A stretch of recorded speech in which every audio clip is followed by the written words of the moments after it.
Hi everybody, Lee here from Busted Knuckle Woodworks. Wanted to do a short video as a follow-up to the last video that I posted where I talked about wood movement, which is the tendency of wood to expand and contract in the presence of moisture.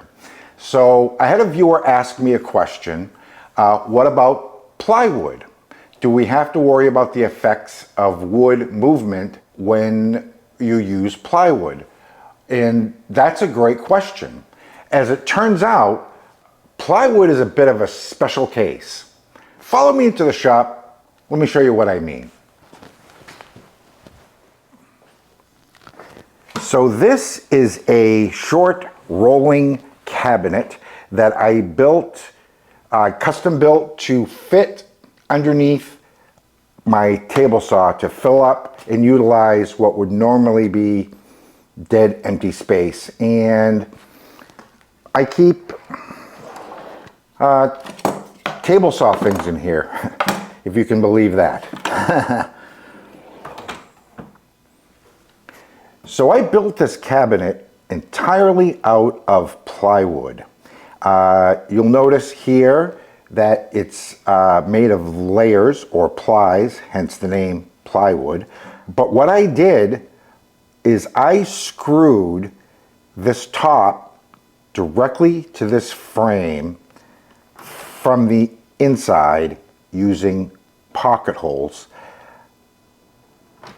because I'm not worried that this top will squirm on me relative to this frame. The reason is pretty simple. There are 13 layers in this sheet of plywood. This is Baltic birch plywood, 3/4 of an inch. The best plywood available. A little expensive, but I think it's worth it. You'll recall from the previous video that I talked about how wood only expands in one direction, which is perpendicular to the direction of the grain. In this top layer, the grain runs this way. So left to its own devices, the natural tendency would be for this top layer to expand in this direction. But the way that this is constructed is pretty clever. The next layer is arranged so that the grain runs in the other direction, this way. And in the layer below that, it runs again this way. And then below that, this way. So it's arranged in a crossing pattern so that the natural tendencies of the wood to expand or contract will counteract each other. The other thing I want to point out is that this is constructed with very high strength industrial adhesive and then pressed together under hundreds of thousands of pounds of hydraulic pressure. So this bond is very strong.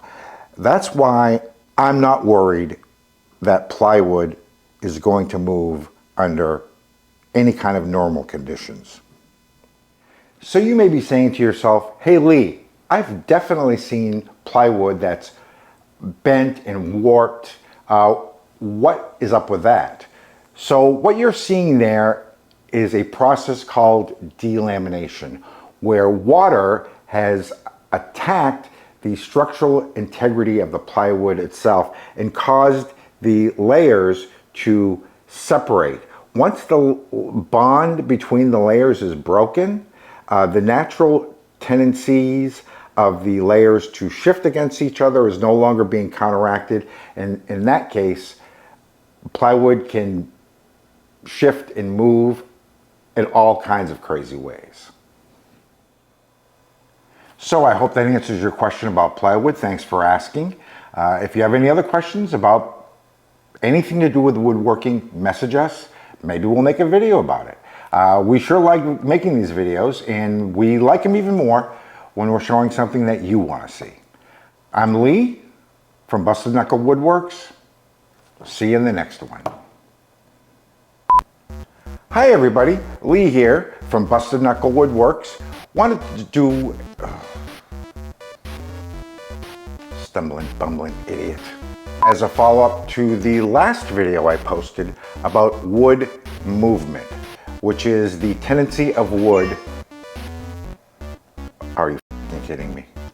Wanted to talk about,